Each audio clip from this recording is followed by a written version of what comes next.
And after properly executing each and every one of these tips that I'm about to give you, I was able to clear $2,000 at the end of the week on Instacart, and I'm gonna show you how you can too.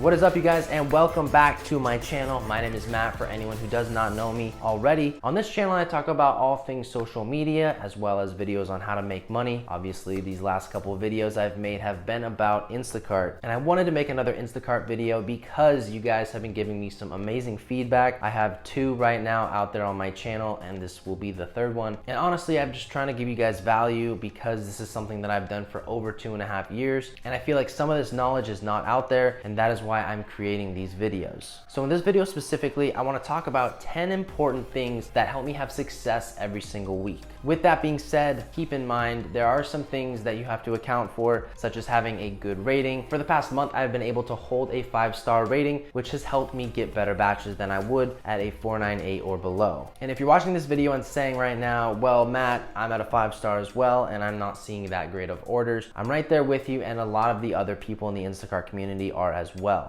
It's been a really weird past couple months with Instacart, with all the app updates and just random stuff that's going on. And obviously on June 15th, people were allowed to go out in California without having to wear a mask, and I believe that was several other places as well. So people going back to work, as well as people being able to shop without masks, may have taken a toll on the Instacart shopper community. But regardless of that, I still believe that it is possible to make $2,000 or more every single week on Instacart. Obviously, depending on your demographic and your area, it might just take a little more effort now to get there. So the first thing I want to address is bots. No, I do not use a bot, and I have not used a bot in the past. I've never thought it was worth the risk or even necessary to get a bot because orders are going to be there regardless whether you have a bot or not. When it comes down to it, I haven't got one because of 2 different reasons. Number 1, I would never want to get deactivated by Instacart, and they are deactivating people, and they always will, that use bots. It's just a matter of time. At the end of the day, cheaters never prosper. And number 2, I've never gotten a bot because I think I'm a little bit egotistical. I like to prove to myself and other people that this job is a lucrative job if you work hard, you work smart, and you just put in the hours. Using a bot is not necessary, and if you use one, it's going to be short-lived on Instacart before you get deactivated. So if you're new to Instacart, keep that in mind. You don't need a bot to get good orders. The second thing I want to talk about is how I accept a specific order. I saw a comment on one of my YouTube videos a little while back asking how I decide on an order. In the past, I basically judge it on how it looks, how many items. I talked about in other videos how I don't take triple orders unless I'm usually under a 5-star rating or it's just a really, really good order. But today I'm gonna bring you guys a specific standard that I use now, mainly when it comes to accepting batches. Now, I can't take credit for this myself. One of my buddies out here in San Diego named Jason came up with this strategy and told it to me a few weeks ago. Ever since then, I've been implementing it when I choose a specific order. And for something to meet this criteria, it has to have a $15 tip per customer. So for example, if you take a double order, we're looking at $30, and if you take a single, we're looking at a minimum $15 when it comes to the tip. Now, before everybody jumps in the comment section and says I barely see $15 or $30 tips, I'd like to say that it is something that is pretty common out here in San Diego, and I'm sure in the higher populated areas it is as well. So if you're in the slower area, then you might have to accept something that has more of a $5 to $10 range when it comes to the tip. But for this specific situation, I'm telling you guys what I have been using lately. Now, where Jason came up with this $15 minimum tip per customer is basically he explained to me that he feels like he's being appreciated when somebody tips $15 on their order. So if you get a double order and there's a $30 tip, he says, look, that meets the criteria. If you split it down the middle, that's a $15 tip. I feel like I'm being appreciated by both customers, even if, you know, one customer tipped you 25 and the other tipped you 5. I'm gonna give you guys an example of a batch I saw earlier today, and the tip checks out because it's a single customer, but as you guys can see, those items and units, just it didn't add up. So maybe try this out if you guys are in a good area where you can be somewhat picky. See if this works for you when you look at an order, because you don't always have a lot of time to judge an order. One thing you can do is as soon as you click on the order, you can see if it's a double order and how much the tip is. So maybe that will help you guys decide quicker on whether an order is worthy of your time. The third thing I want to talk about is another another frequently asked question, and that is what I do when it comes to replacements. Now, the first thing is obviously check to see if they have a backup. If they do, make sure to still ask them. Send them a picture. I always send pictures of replacements to make sure it's still their second choice, or if they don't have a second choice, I send pictures of other items that are similar. For example, if somebody wants Diet Coke and they don't have Diet Coke, I'll send a picture of the regular Coke if they have it in stock, or maybe Coke Zero, and it just gives them a visual of maybe if they see it, they might want it, versus if you say, oh, they don't have Diet Coke, then they might be more likely to be like, yeah, I just want a refund. If they're a responsive customer and you're giving them options, they're more likely to go with something that you suggest than just a straight up refund. If it comes to a situation where they're not responding to my messages, they haven't seen any of my pictures, then I do make a phone call to them. I try to do it quickly because by the time I'm at checkout, if they pick up the phone and I have to run back to the aisle and grab it, then it's just gonna take more time on my end. So what I'll do is if they don't have a backup and they're not answering my messages, I'll call them right away. If they pick up, then I ask what they want. If they want a refund, then I do that. But if they want a replacement instead, I make sure to tell them in detail what the store has in stock. I've heard people say that when you call a customer, it's just bothering them and they might get annoyed and give you a bad rating later. But 99 out of 100 times, that customer is going to be grateful that you called them because it just shows them how important their order is to you. The fourth thing I want to talk about is the timestamp app. Now, I'll go ahead and show you what it looks like right here on the screen, and you can just get on the mobile app store. I'm sure Android has it as well. I use an iPhone. What this app does is it accounts for the day, the time, and the address. Now, sometimes the address might be a little bit off. You know, if you're in a complex with a bunch of apartments, it might be slightly off, but I would say it is a very accurate app. The reason I say you need to have this app is because you will get those customers that say they did not get their stuff. If you haven't gotten that email yet, I'm sure it's gonna happen in the future, and it's best to cover your ass just in case somebody marks an order that you delivered as not delivered. You would be surprised how many people do this in order to get free stuff from Instacart. Most of the time, Instacart just refunds them for all the stuff and they basically got free groceries. And you get a warning saying if this happens enough times, then you will get deactivated. This has happened to me, I think 2 or 3 times in my Instacart career. And after the 3rd time, I said enough. That way, if this ever happens to me again, I'll be able to prove that I delivered the order. This can really save you guys because I know people that have been deactivated for delivering an order to the proper address and taking the photo inside of Instacart's app, which doesn't prove anything. It's so important that you take a picture of every single delivery, even if it's alcohol, with the timestamp app. Number 5 is another quick one, and it is when you're shopping in a Costco or a Sam's Club. I see so many people with carts, and most of the time they're rookies. And no shade on them, they're out there trying to make money just like you and me, but what I can't get over is the unorganization. If I have a single order at Costco or Sam's Club, yes, I might use a regular cart, depending on the order size. But I would say 95% of the time I walk into a Sam's Club or into a Costco, I'm pulling a flatbed behind me. If you have a single order and you have a flatbed and it doesn't have a bunch of items, you're able to lay out everything perfectly with barcodes up. That way when you get to the cashier, all they have to do is scan the items and you're on your way, versus bringing a card up, explaining to them which part is in order A, which part is in order B, having them get aggravated with you because nothing's organized. And even if you are organized and it's a double order and you have a cart,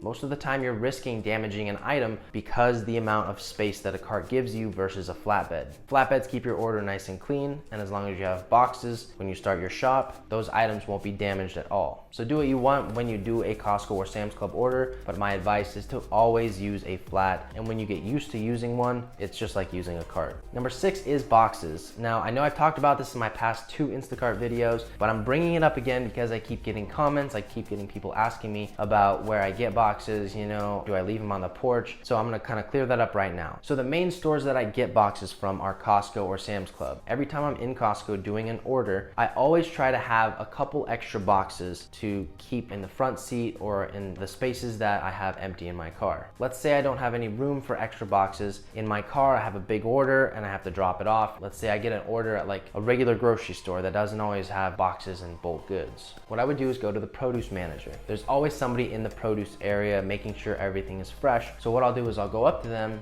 and politely ask if they have any empty boxes in the back, banana boxes preferably, or anything that has handles or that's somewhat big. Sometimes when you're at a regular grocery store, they'll try to give you those very small boxes and they can't hold that much stuff. It's all about your preference really, but when it comes to getting boxes, I try to get boxes that are gonna hold a good amount of items. Very rarely do they have no boxes in the back, but sometimes they'll come out and say, yeah, we crushed them all this morning, and you just have to bite the bullet and use bags. After you guys get used to using boxes in every single store, Costco and regular grocery stores, you're gonna never wanna go back to using bags. I always leave the boxes on the porch. I never ask to take them away. I have had a couple people lately though asking if I would like to take the boxes after they unload their stuff in the kitchen. Most of the time I'm like, yeah, of course, I'll reuse them. And if anything, I'm happy that they're giving me the boxes. When it really comes down to it, I would use boxes for every single order if I could, no matter the size of the order. Obviously, if you have a regular small order and it has like 5 items and you're not at Costco, might as well bag those up and leave the bags on the porch instead of using one of your good big boxes.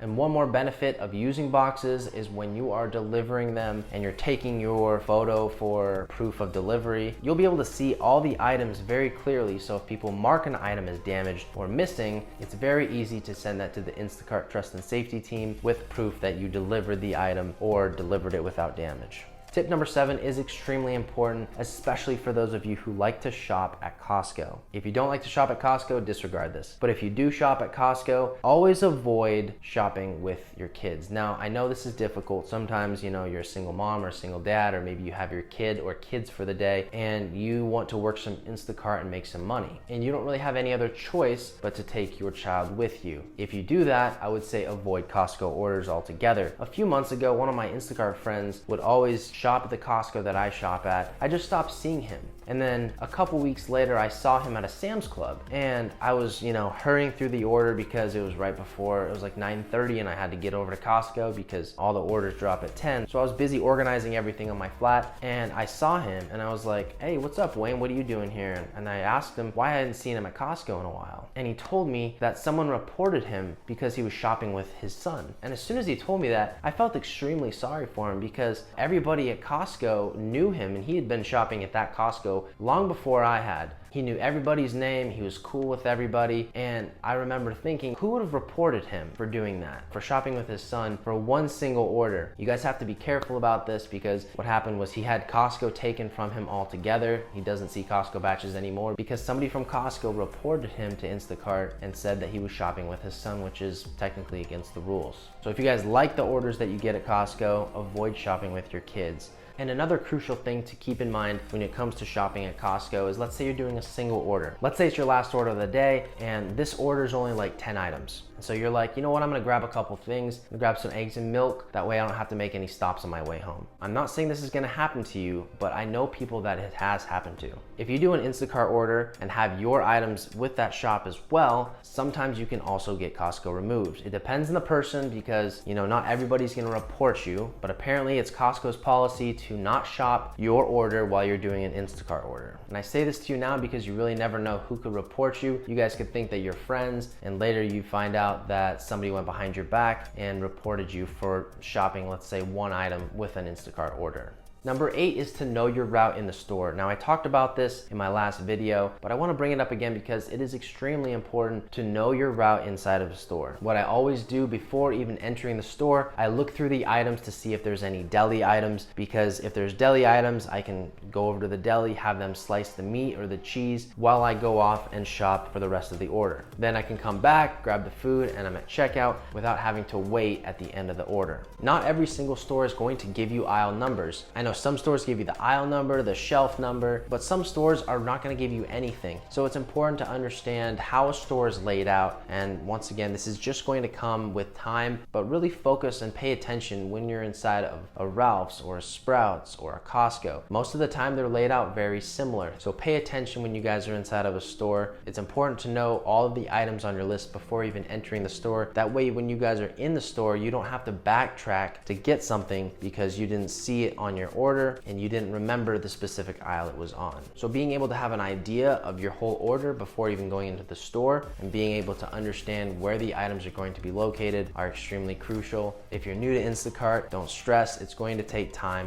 I remember my first shop ever, I was running back and forth across the store so many times and asking just about every employee where I could find specific items. Now tip number 9 is really focusing on the newcomers. Well, this tip right here is very important because a lot of people people have fallen for this. It's basically a scam. Now, sometimes you'll get a random phone number or a random text message, and this person will claim to be with Instacart or Instacart support or something like that. Now, I'm not sure how these scammers get your phone number or your phone number and your name, but a lot of the times they sound legit. Now, what's important is to be able to distinguish a scammer from an actual Instacart employee. And the one thing that's very important that you guys need to know is that an Instacart support member is never going to ask you for a code, right? So when you log out and then you log back in, sometimes they'll shoot you a code right away, and then you have to put that in to log into your account. What people have done in the past is they give up their code to one of these scammers, and then they're on the other end and they have already logged in. So now the person's account is stolen, and those people do, a lot of crazy stuff with those accounts. They try to take money from you. They'll try to sell your account to,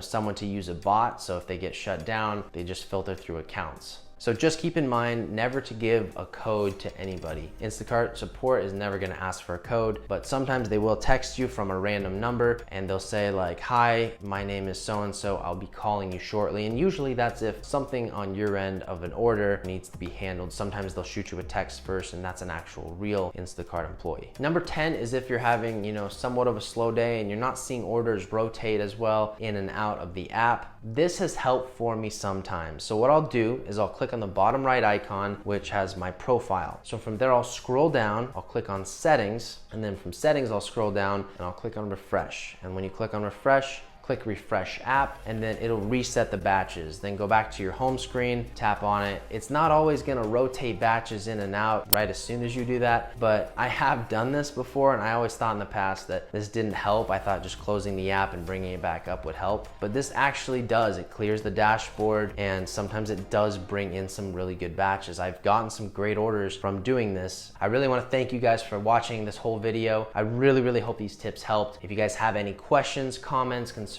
drop them down in the comment box. I try to answer every single one of you guys. Don't forget to smash that like button. That way the YouTube algorithm pushes it out to other people who could use this valuable information. I really appreciate you guys watching. And if you guys haven't seen my last video on Instacart, I'm gonna link that right here. That way you guys can go check that out. Thanks for watching, and I'll see you over there.